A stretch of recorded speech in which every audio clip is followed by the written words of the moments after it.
At the end of your life, what will be your legacy? What will you leave behind for future generations? For the world, join the World Messenger, Izabela Lundberg, each week as she brings you a new distinguished guest from the business, sports, or entertainment world to share their success, their struggles, and their lessons.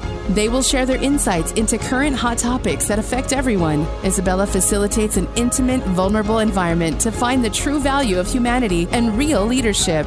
Are you ready for your legacy? The legacy that matters? Hello, my beautiful friends. It's Izabela Lundberg here, the World Messenger, and I'm inviting you for another epic Legacy Leader show. Today, I have an opportunity to have a conversation with outstanding women that not only I heard to speak in Clubhouse, but also to check in her work and amazing passion that she has for things that she's been doing for a while right now. That I cannot wait for her to share directly. Indrani Pal-Chaudhuri is joining us on today's Legacy Show from New York City. How are you, Indrani? I'm doing very well, thank you. Lacking sleep because I've been doing a lot of work with my foundation in India, so staying up around the clock, but I am very happy to be here today.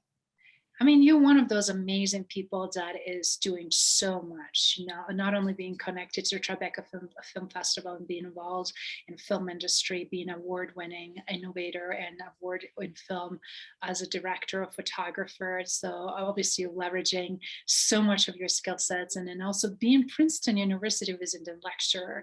But obviously you have foundation, and right now you're amidst of the crisis since that is just getting unfortunately worse and worse. So do you mind sharing a little bit from what part of India you're originally from, and how is the situation based from in conversation with your family and your friends in India at the moment? Yes, absolutely. I'm from West Bengal, from Calcutta, and my family home is 2 hours away from Calcutta. And when I was a teenager, I returned to India and I realized just how dire the need is for the poor people, particularly for women and for children, to have education and empowerment support. So I co-founded with my dad, Shakti Empowerment Education Foundation. And you can learn more about it at seeschool.org. That's SEE school.org. We do a lot of work in the community, as well as we provide education to 300 kids and women. And now during the COVID crisis, we've been providing frontline support with PPE, masks and all the materials for cleaning, education, and emergency food. And my dad's 83 and he still insists on being there on the ground, being on the front lines. I asked him to come back to America to be safer, but he's very passionate about working with the community, protecting the people that we love. And West Bengal is the epicenter for the triple mutation variant of the COVID-19. So the virus is spreading very fast and it's affecting a lot of kids, young people, as well as older people. So we want to do everything we can to stop it. I'm sure you do. And it's so hard when it's such an amazing, it's amazing that you're doing what you're doing. It's amazing that your dad is so committed despite his risk and age and everything to his people and community, and reminds me of something early on that I learned as a little girl watching Gandhi's movies, but more than anything, actually contributing to Mother Teresa charity. And I remember initially it was in Africa, and then she moved to Calcutta, and all her sharing through Mother Teresa work, because she was originally from former Yugoslavia, where I'm from. And it was my first experience of foundation from volunteering and donating in Africa, and then later in India. So just wanted to share with you that was part of my culture, my upbringing, before I ever put a foot down in Kolkata or in India. So just so beautiful to meet someone exactly from that region that I hold so close to my heart.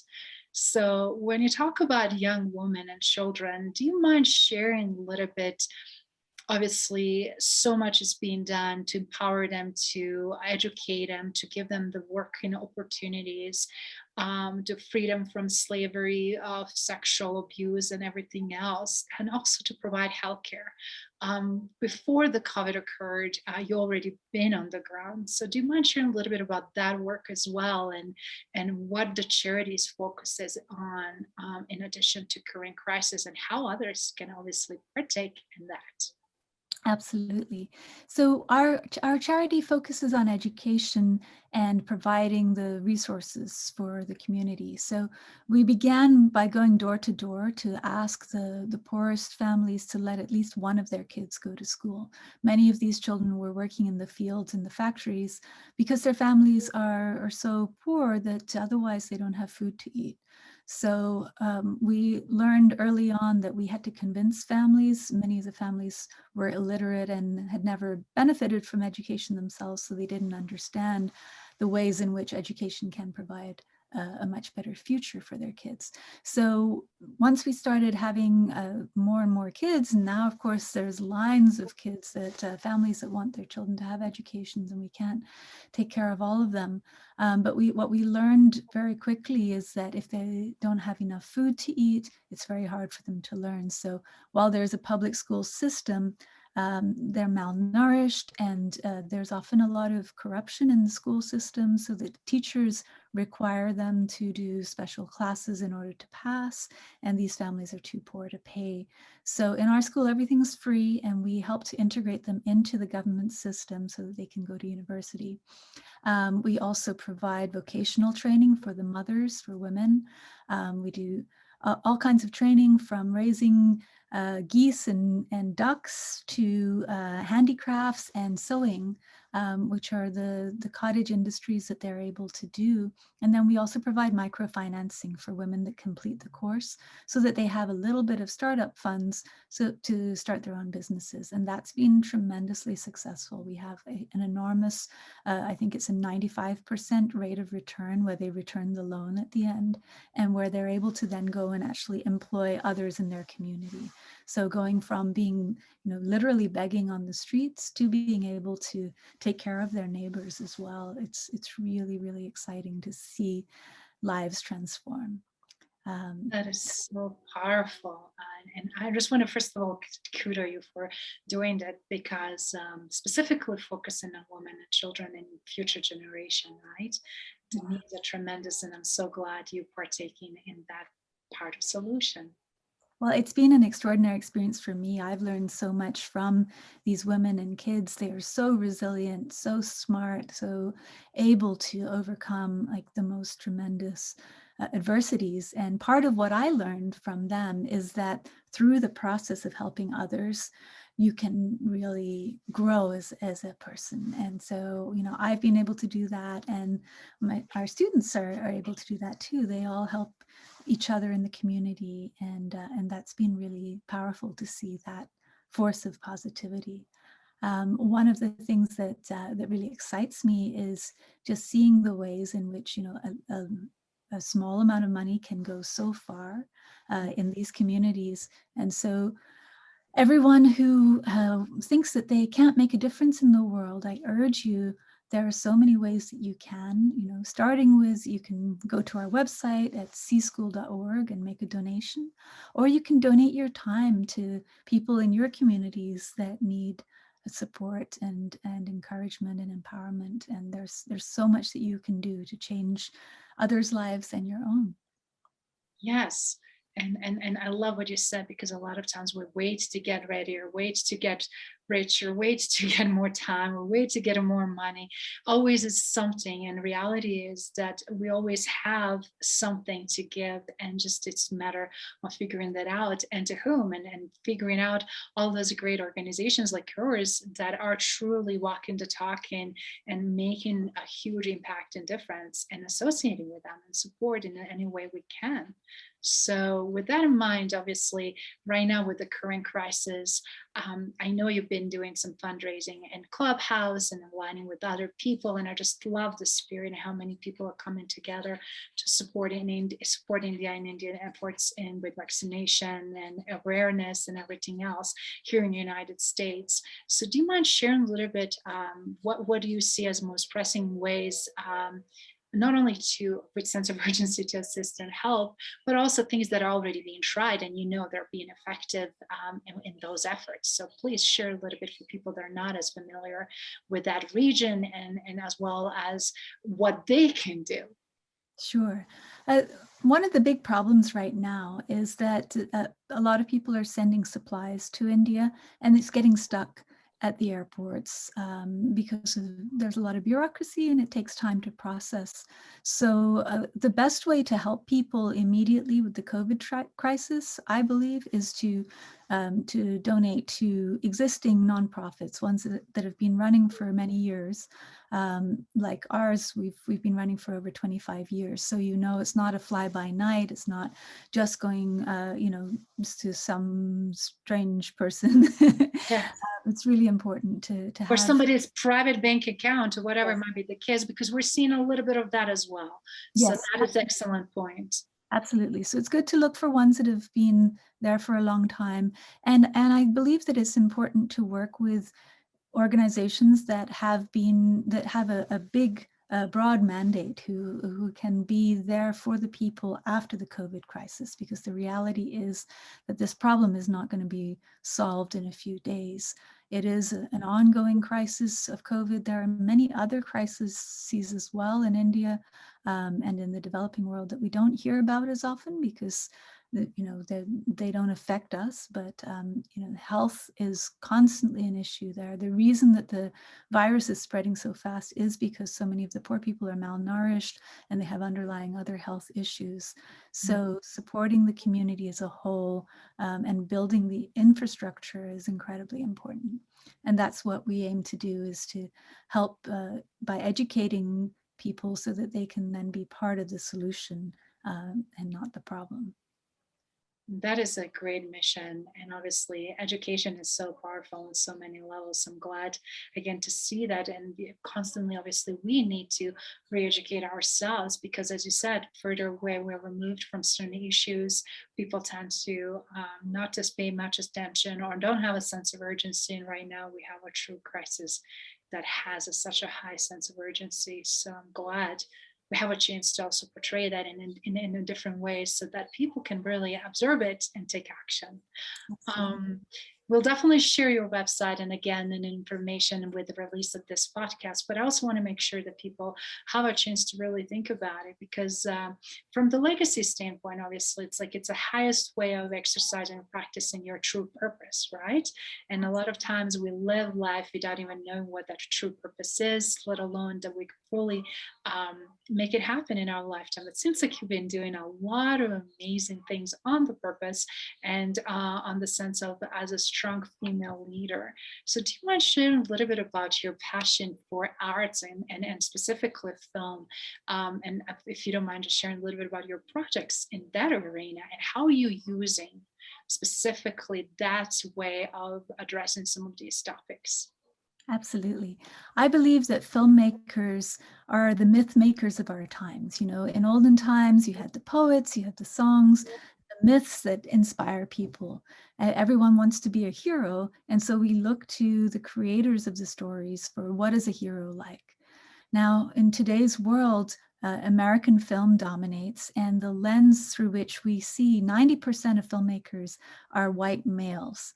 And so it's a very narrow lens, a very small perspective on the world. And there are so many other extraordinary perspectives to share. So I believe in sharing the voices of women, of the BIPOC community, Black, Indigenous, Asian, people of color, who have very different experiences and can teach us so much through seeing what they have experienced. And being a person of color myself, I know that my experiences are very different than many of my colleagues. And I think that creates amazing opportunities for creativity, for inspiration, and for entertainment too. I think it's more fun to see how other people see the world instead of just the way that we're used to. It's also really important because we see ourselves through that lens. And when it's in such a narrow perspective, it can really create a lot of problems within our own minds where we doubt our own abilities.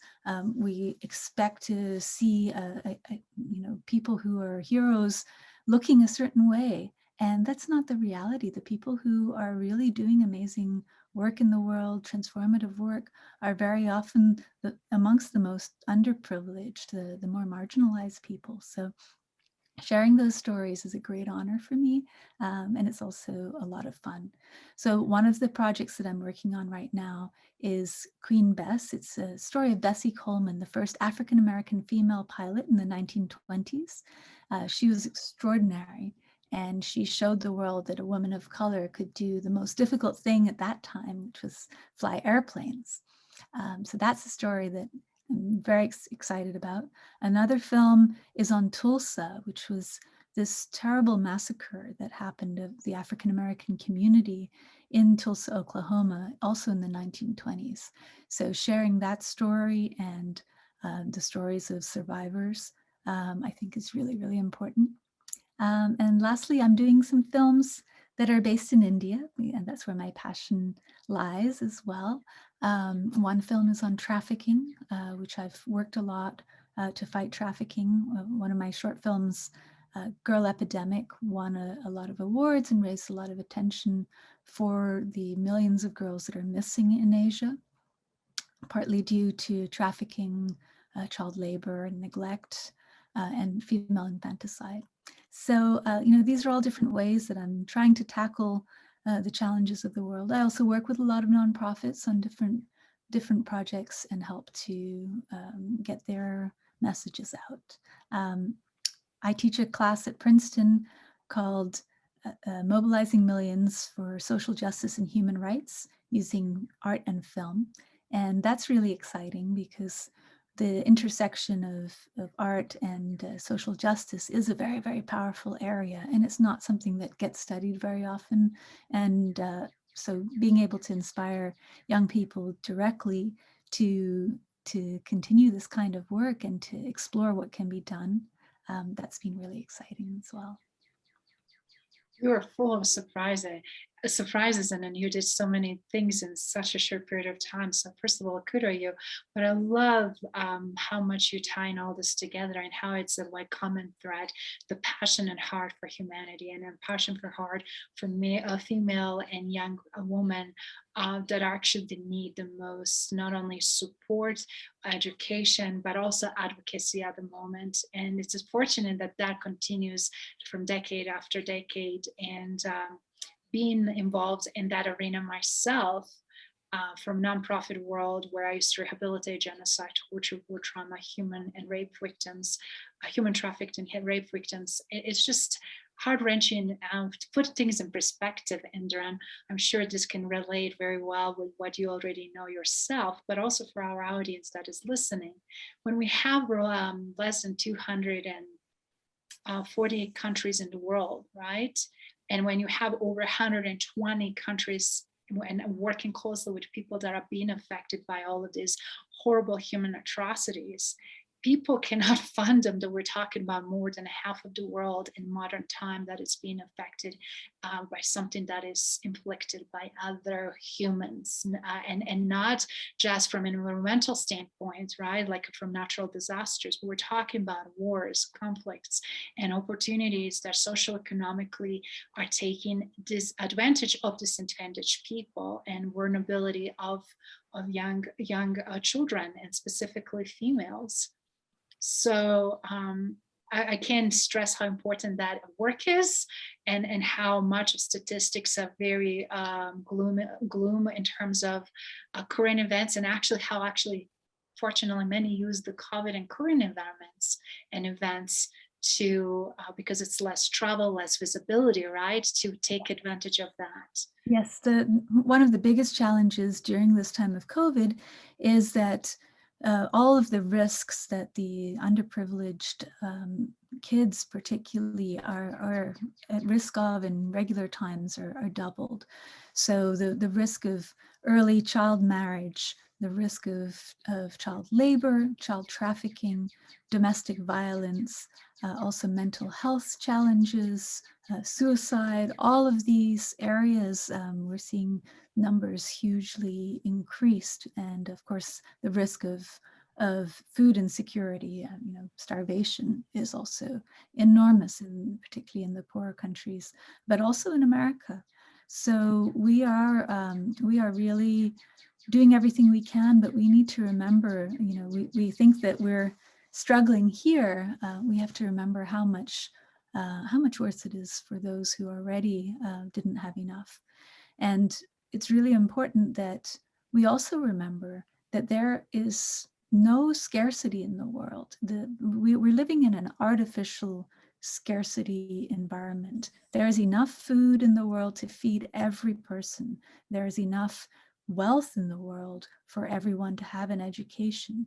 But our existing structures are against that. So companies prefer to throw out food than to send it to people in need.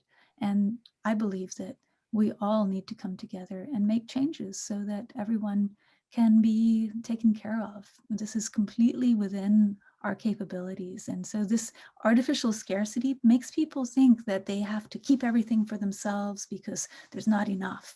And it's just not true. So if you look at the numbers, if you look at the research, we have all the capacities we need. We don't need to be destroying our planet in order to continue. There are ways that we can reorient ourselves. And fortunately, we have a lot of wonderful innovators. We have electric vehicles. We have a lot of changes. Each of us needs to make a small sacrifice in order to make the world better for everyone. Oh my goodness, I can't agree more. And it's such a great point, and you're spot on. And a lot of times as a result, those old systems are crumbling right now. And it's a great opportunity to change them, right? In some parts of the world, we see already some great positive changes, and some that are lagging, and it was going to take a while. But again, education is so powerful, because then when we know more, when we know better, then we do better. We make a better choices and decisions, right? Absolutely. And that is the power and premise of everything you do, educating either through lens behind the camera or through your charity, but also through your education and trainings and everything else of the future generations. And I really, as a former educator, cannot say how much that resonates with me. But I also want to encourage our listeners and viewers to really look at, as you mentioned earlier, every single one of us can contribute, and where is your passion, and then how to tap into that, which really brings another question that I'm really dying to ask you. How did you get into all of this? Because for me, I had a very early on foundation, how I was raised, and to me was normal. But for a lot of people, that is rather unusual. So I'm curious, how was your upbringing determined the destination or direction you're going, and where you are today? Well, I have quite a typical immigrant story, growing up in India and then moving to England and Canada. I suffered a lot. I had a lot of losses, various different kinds, which really helped me to grow as a person. I think suffering is essential to really understanding what it is to be human, and it was a foundation for my compassion. I was also fortunate that my parents, from a young age, you mentioned Mother Teresa, which is ironic because as a young girl, as a small child, I went with my mother. My mother was a volunteer with Mother Teresa. Both of my parents actually were. And Wow. so I spent a lot of time in the Home for the Dying, the orphanages, the Ramakrishna Mission, various different charities. And I got to understand that life is very hard, but that there's so much you can do. Even as a small child, you can make people smile while they're going through the most terrible pain. That's a great gift that I could bring. And it was also a great gift for me to get to have those experiences. So I was very, very fortunate to have that as well. when I came to Canada, I had this terrible sense of loss of my family and friends who I thought I'd never see again. And so photography and storytelling and films as a related area, those became very important for me to hold on to the people that I loved. And so I started very young doing my own photography, and that led to me modeling because I wanted to learn from photographers, and they told me I had to just sit down and be quiet, and then they'd take my pictures. So I said, okay, great. So I traveled the world as a model. I saved up a bunch of money. That's how I was able to co-found the school in India as a teenager. And then I was fortunate that David Bowie saw some of my early photography and asked me to photograph his album cover. And then later, as I developed as a director, he gave me my first directing major music video for Valentine's Day, which is against, well, it was exploring the mind of a high school shooter. So I got to reconnect with my social justice work through filmmaking and through the wonderful people that I was able to work with. I also shot Beyonce's album cover for her first solo debut, Lady Gaga's early art for her album debut. So I was able to help launch many artists' careers, which was really rewarding. And I always believed in giving back. So before I started my career, I started the school in India. And then, of course, I've directed it ever since. But I found the greatest joy in what I could do for others. You know, I was really lucky to find that path for myself, because I think I'm probably one of the happiest people that I've ever met, and it's because of these wonderful kids. Wow, what amazing, rich life. And I'm so glad you shared that part of what you did after horrible, difficult events. It seems like even though I'm not know, even though I don't know for sure what you've been endured or where you've been in order to get here, but I can just imagine. And I know that a lot of times when we see people, specifically when I work through nonprofits, some people really never overcame the trauma, the impact and loss, as you said, and grievance, and also reconciliation with all of the past events, right? Because of severity of trauma. But then also we have people that do, and they step into their resiliency. It seems like both of us are lucky in that regard. And as a result, able to navigate and just to, again, the beauty that you exude, it's not just external, it's within. And that is so beautiful to see that you modeled, that you've been recognized in the world, but also that you captured such amazing, not only artists and upcoming artists and now big names, or even then big names like David Bowie for me was forever like a big star, right? But that again, way of connecting and capturing the beauty, capturing the moments in life that I find that are priceless, right? Because when you lose so much historically and geographically, we have these little encapsulated mementos in a way. And I just feel like that's where my passion for photography came in. So what was one of your favorite subjects that you capitalized and that you felt the most proud, and some of your most amazing works that you feel you did some amazing creative expression? Do you mind sharing a little bit about that? Sure. Well, one of the projects that I photographed and directed was called Keep a Child Alive. It was for Keep a Child Alive. It was called Digital Death. And I put a lot of celebrities in coffins. So Kim Kardashian, Katie Holmes, Serena Williams, all kinds of wonderful celebrities who agreed to join us. And we were raising awareness against AIDS in Africa. And we found that a lot of people felt like, well, I don't know these people, I can't relate. So we put the people in the coffins that they could relate to, which is, you know, Kim Kardashian and people like that who they care deeply for. And we asked the celebrities to not use their social media until we had raised a few $1 million for the nonprofit.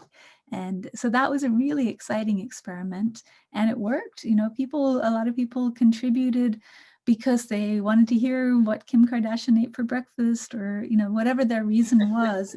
It wasn't always just because they cared about the cause, but the result was very powerful. And it made people stop and think about their own mortality, which I think is really important. Another project that I absolutely loved was a recent one. I photographed Eugene Braverock, who is an Indigenous activist and also a star in Wonder Woman. And he's going to be joining me on a podcast, on Clubhouse. So Eugene's going to be joining me on Clubhouse on Sunday at 6 p.m.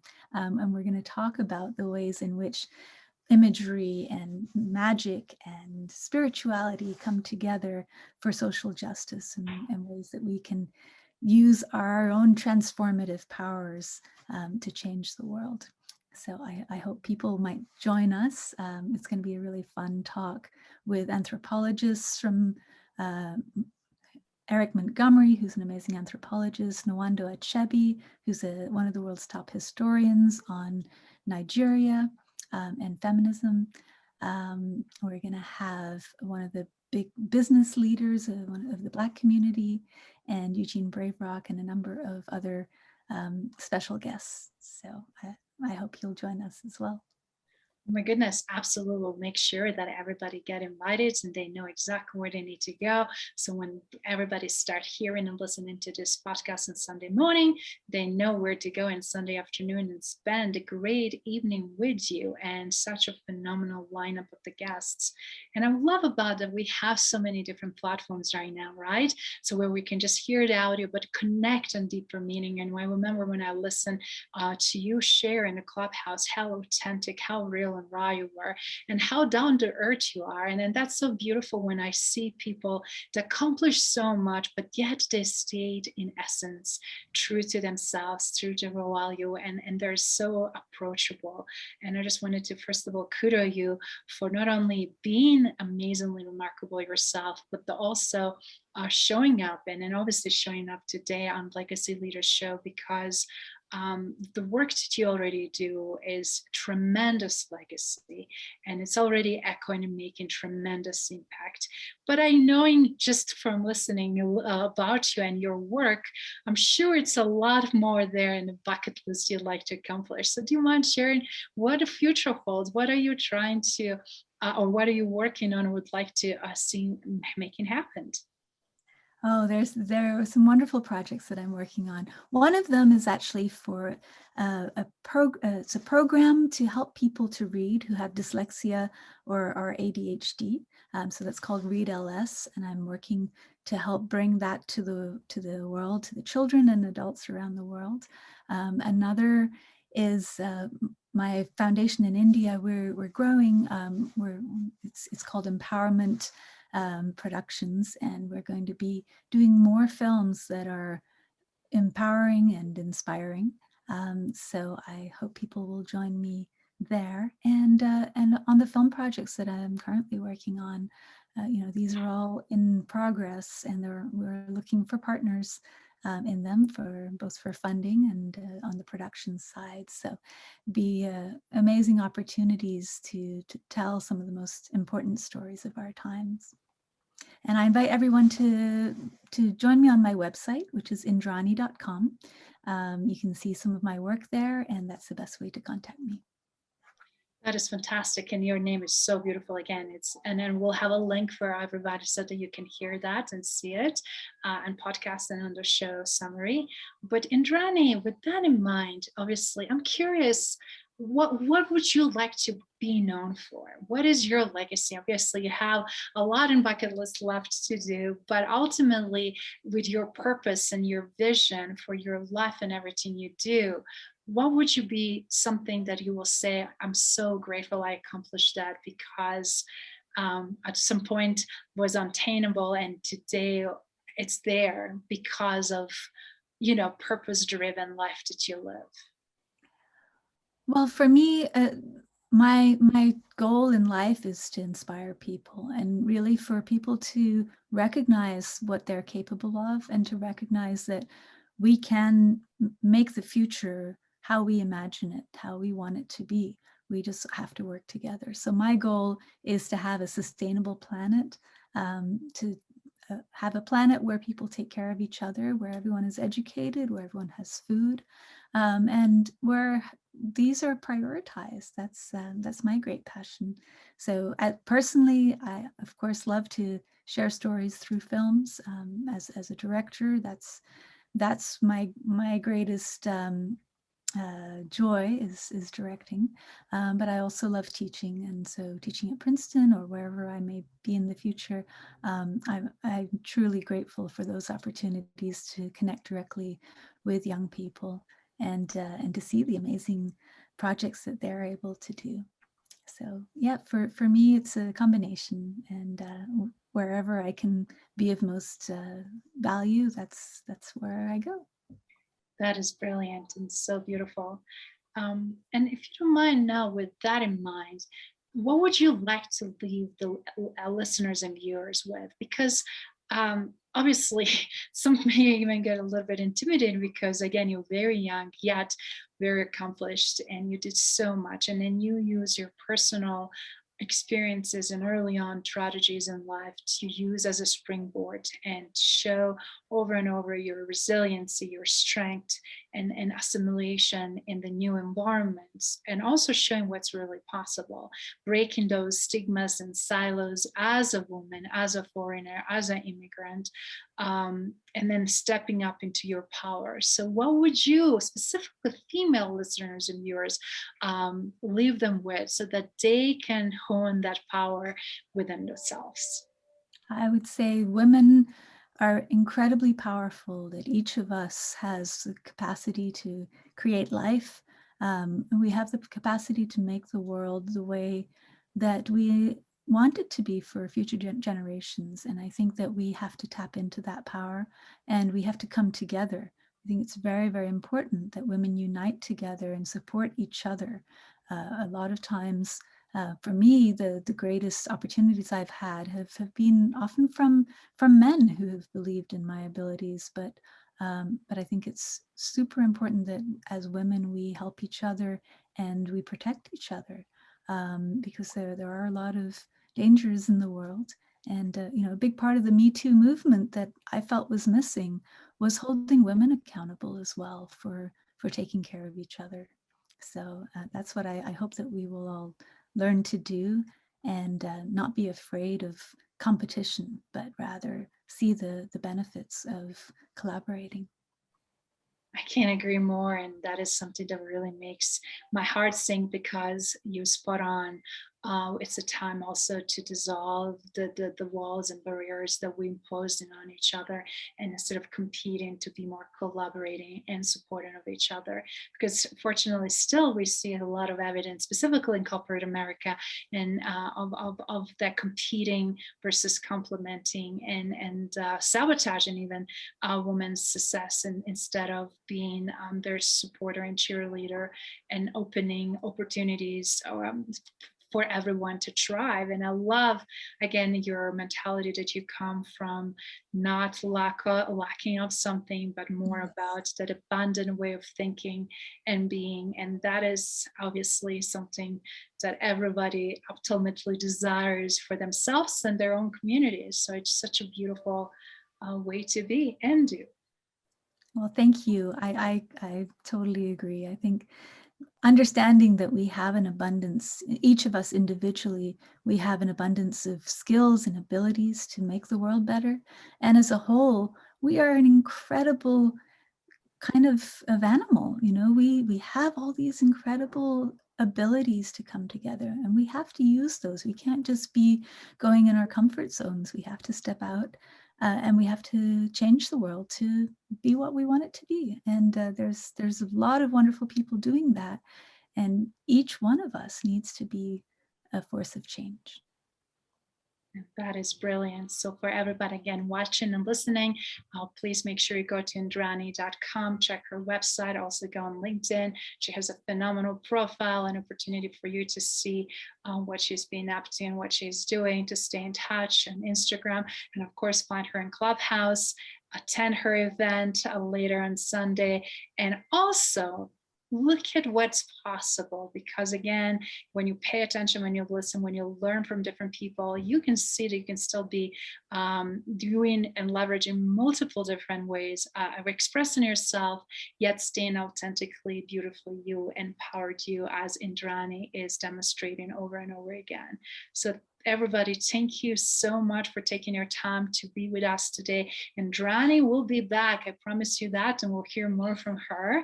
But I just want to make sure everybody is taking a moment to follow you, engage with you, and learn from you. And of course, contributing right now, I want to also make sure that we're pledging our time and efforts, our financial means, whatever you can, to make a difference. So Indrani, where do you need to go in order to pledge financial support or any types of support to your charity and current situation in India? Yes, please go to www.seeschool.org. That's SEE school.org. And you can donate there. You can note there if you want the funds to go towards education or COVID-19 support. There's different areas depending on what you care about the most. Please do also follow us on Instagram and Facebook and share the message with others, because that's a very big part of being a movement, is not only doing our own part, but helping others as well. And join us on Clubhouse. I'm really honored to be a Clubhouse Creator First finalist, and it's our pilot show Sunday night at 6 p.m. Eastern Time. Wow, I didn't know that. That's fantastic. So that is huge. So they already made a decision and already shared. That is fantastic.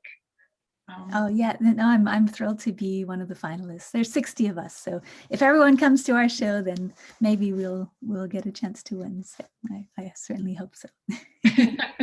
Fantastic, but that is beautiful. Congratulations. And for guys that you're not familiar with Clubhouse, I mean, it's a platform that now allowed Android users to be there. Initially, we're only Apple users, but it's a platform that is bringing everybody from a wide range of industries together, from thought leaders, amazing artists, musicians, entertainers, and entertainment industry, all the way, creatives, obviously, all the way to serial entrepreneurs and so much more around the world. So I feel like the world was never as connected during the COVID if it was not for the Clubhouse. So again, take advantage of that. And I look forward, Indrani, to join on Clubhouse on Sunday and learning more from your guests. And again, congratulations on phenomenal achievement. Thank you so much. Really appreciate you. And this has been such a pleasure getting to speak with you today. Thank you for listening to Legacy Leader Show. If you enjoyed the content and had a positive experience, then please leave us a positive rating. In addition, leave us a positive review whenever you are listening on whatever platform there might be. Make sure your friends and family also know about the benefit and value that we provide and what we have to offer. Cheers.